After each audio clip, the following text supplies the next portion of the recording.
ये जो पिग्मेलियन हम लोग पढ़ रहे हैं जीबी शॉ की, ये शुरुआत होती है एक स्टॉर्मी नाइट से। स्टॉर्मी नाइट मतलब एक गड़गड़ाती हुई एक बारिश हो रही है एक रात में।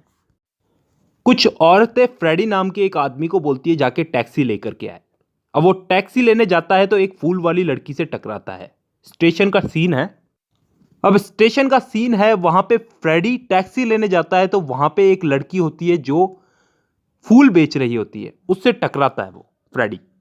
जब वो उस फूल बेचने वाली लड़की से टकराता है तो वो उसे बहुत कुछ खरा खोटा सुना देती है।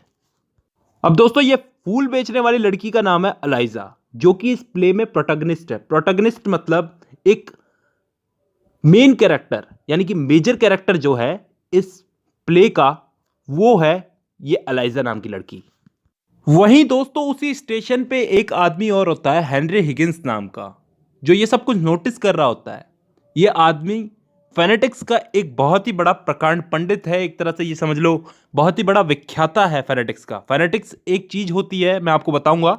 हेनरी हिगिंस को फेनेटिक्स से इतना प्यार है दोस्तों कि वो आदमी की चाल ढाल देख करके बता सकता है कि ये आदमी कहां से बिलोंग करता है, कहां से आया है। फेनेटिक्स चीज ही ये होती है, ध्वनि विज्ञान कहते हैं हिंदी में इसको। तो दोस्तों हेनरी हिगिंस वहां पे आते जाते हर एक आदमी की, हर एक ऑब्जेक्ट की एक एक चीज को नोटिस कर रहा होता है और एक पर्ची में लिख रहा होता है। कुछ लोग उसे नोटिस करते हैं और उसके पास आकर के पूछते हैं क्या कर रहे हो, तो वो आदमी इतना इंप्रेस कर लेता है उन लोगों को कि लोग उससे पूछने लग जाते हैं कि तुम ये बताओ, तुम ये बताओ मेरे बारे में, तुम वो बताओ। वो सबके बारे में बताता है। अब सब लोग उससे इंप्रेस हुए हैं तो अलाइजा भी उससे इंप्रेस हो जाती है। दोस्तों इस कहानी में एक और कैरेक्टर है पिकरिंग नाम का। इस पिकरिंग नाम को याद रखना दोस्तों, क्योंकि आगे आने वाला है बहुत जगह ये नाम। पिकरिंग और हिगिंस ये दोनों बैठे होते हैं अपने घर में और कुछ बातें कर रहे होते हैं। अब दोस्तों वहां पे अलाइजा डूलिटल आती है। अलाइजा डूलिटल वो जो फ्लावर बेचने वाली लड़की होती है, जो बदतमीजी से बात करती है फ्रेडी से, आपको याद है ना। तो दोस्तों वहां पे अलाइजा डूलिटल आती है और वो रिक्वेस्ट करती है हिगिंस से कि तुम मुझे वो कला सिखाओ जो लोगों को तुम दिखा रहे थे स्टेशन पे खड़े होकर के, लोगों को दिखा रहे थे, लोग तुमसे इंप्रेस हो गए थे और मैं वो कला सीखना चाहती हूँ। इस चीज़ के लिए मैं तुम्हें पेमेंट भी करूंगी। अब ये चीज़ सुनकर के जो हेनरी हिगिंस है ये अपने दोस्त के साथ ठहाके मारने लगता है, हंसने लगता है कि ये मुझे अब पेमेंट करेगी, ये फूल बेचने वाली अब मुझे पेमेंट करेगी, मैं अपनी कला इसको सिखाऊं। लेकिन दोस्तों यहां पे सवाल ये उठता है कि यहां पे अलाइजा सीखना क्यों चाहती है वो कला। मैं बताऊं क्यों सीखना चाहती है। क्योंकि फूल बेचते वक्त वो लोगों को इंप्रेस कर सके और लोग उसके फूल खरीदें। अब वो ये चीज सीखने के उद्देश्य से हिगिंस के पास आई थी। अब वो इस तरह से बन ठन के आई थी कि मतलब हिगिंस मुझसे इंप्रेस हो जाए और मुझे ये कला सिखा दे। ठीक है, तो हिगिंस भी शर्त लगा लेता है अपने दोस्त से। कौन? पिकरिंग से। जो मैंने बताया था, पिकरिंग से ये शर्त लगा लेता है कि मैं ऐसी लड़की बना दूंगा इसको एक डचेस की तरह। डचेस जानते हो ना आप? डचेस का मतलब होता है एक राजकुमारी की तरह बना दूंगा कि लोग इसको पहचान ही नहीं पाएंगे कि ये एक फूल बेचने वाली है। इस पे पिकरिंग भी कहता है ठीक है, तो तुम्हारे पास 6 महीने है, इस लड़की को ऐसा बना दो। 6 महीने बाद मैं एक पार्टी ऑर्गेनाइज कर रहा हूं, तुम इस लड़की को ऐसा बना दो कि लोग इसको पहचान ही नहीं पाए। बेट लगाता है उसके साथ में, ऐसे ही मजे मजे में दोनों लगा लेते हैं बेट। दोस्तों यहां पे हिगिंस को फेनेटिक्स से इतना प्यार है कि वो फेनेटिक्स को, अपनी फेनेटिक्स को एलाइजा पे यूज कर रहा है। तो स्टोरी आगे बढ़ती है और आगे क्या होता है सुनो। हिगिंस अपनी नौकरानी यानी कि मेड से कहता है कि तुम अलाइजा को ले जाओ और जाके नहलाओ, जाने ये कब से नहा नहीं है। ठीक है, तो वो उसको नहलाती है ले जा करके। अब दोस्तों कहानी आगे बढ़ती है। इस कहानी में एक और कैरेक्टर है अलाइजा के फादर, जिसका नाम है अल्फ्रेड पी डूलिटल। अब देखो, आपने दबंग मूवी देखी होगी, उसके अंदर सोनाक्षी सिन्हा के जैसे फादर होते हैं ना, उसी टाइप का फादर है ये। वैसे तो बेटी की परवाह नहीं है, लेकिन जब पैसे ऐंठने की बात आई तो फटाफट आके बोलता है तुम मेरी बेटी के साथ क्या कर रहे हो। हिगिंस उसके फादर को, अल्फ्रेड को कुछ पैसे देता है और कहता है निकल यहां से, तेरी बेटी कुछ टाइम के लिए अब मेरे पास रहेगी। अब अल्फ्रेड डूलिटल है जो, वो आदमी भी लालची है, उसने कहा पैसे मिल गए चलते बनो। अब दोस्तों स्टोरी आगे बढ़ती है। स्टोरी में अधिकतर ये बताया गया है कि हिगिंस का कैरेक्टर बताया गया है। हिगिंस किस तरह से बिहेव करता है अलाइजा के साथ में। अलाइजा के साथ में कभी तो वो प्यार से बिहेव करता है और कभी कभी उसे ऐसा डांट फटकार देता है कि पूछो ही मत। लेकिन यहाँ ये जो पिकरिंग नाम का शख्स है ना, जो पिकरिंग, ये कभी कभार बहुत प्यार से बात करता है उससे। जब भी वो उसको डांटता है तो ये समझाता है उसको, जा करके ये बोला वो दिल का बुरा आदमी नहीं है, ऐसा सब कुछ जो हमारी हिंदी फिल्मों में होता है। यहाँ दोस्तों हिगिंस बहुत मेहनत करता है उस लड़की है एलाइजा पे, और कुछ टाइम में ऐसा बना भी देता है उसको, बिल्कुल एकदम डचेस जैसा। बोलने की कला, उसकी बात करने का लहजा, सब कुछ चेंज कर देता है। दोस्तों आप याद करो, शुरू में मैंने स्टोरी सुनाई थी पिग्मेलियन की, ग्रीक मैथोलॉजी थी जो, उससे इस स्टोरी का स्ट्रक्चर मिलता है कि नहीं मिलता है। वो स्टैचू को आकार देता है, स्टैचू को इतना सुंदर बनाता है, और यहाँ ये एक लड़की को सुंदर बना रहा है। देखिए दोस्तों, यहाँ इस कहानी के 3 मेजर कैरेक्टर हैं। सबसे पहला हिगिंस, दूसरी अलाइजा और तीसरा पिकरिंग। ये 3 मेजर कैरेक्टर हैं।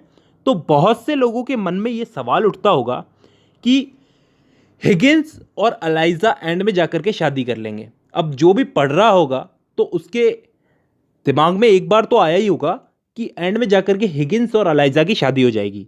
लेकिन ऐसा कुछ नहीं होता है दोस्तों। आगे क्या होता है मैं आपको बताता हूँ।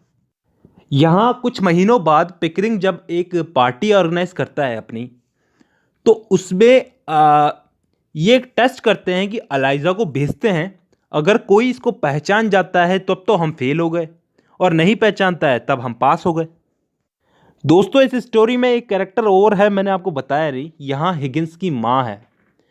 हिगिंस की माँ जो है वो हिगिंस के थोड़े से बिहेवियर से थोड़ा परेशान रहती है कि ये मेरा बेटा करता क्या रहता है। और दोस्तों हिगिंस की माँ भी ये बात जानती है कि मेरा बेटा हिगिंस और पिकरिंग मिल करके अलाइजा पे एक्सपेरिमेंट कर रहे हैं। दोस्तों उस पार्टी में अलाइजा को कोई भी नहीं पहचानता, कोई भी नहीं पहचानता कि ये एक फूल बेचने वाली है। एकदम ऐसे बिहेव करती है, एकदम डचेस की तरह, एकदम एक राजकुमारी की तरह। यहाँ दोस्तों उस पार्टी में एक लड़का है फ्रेडी नाम का।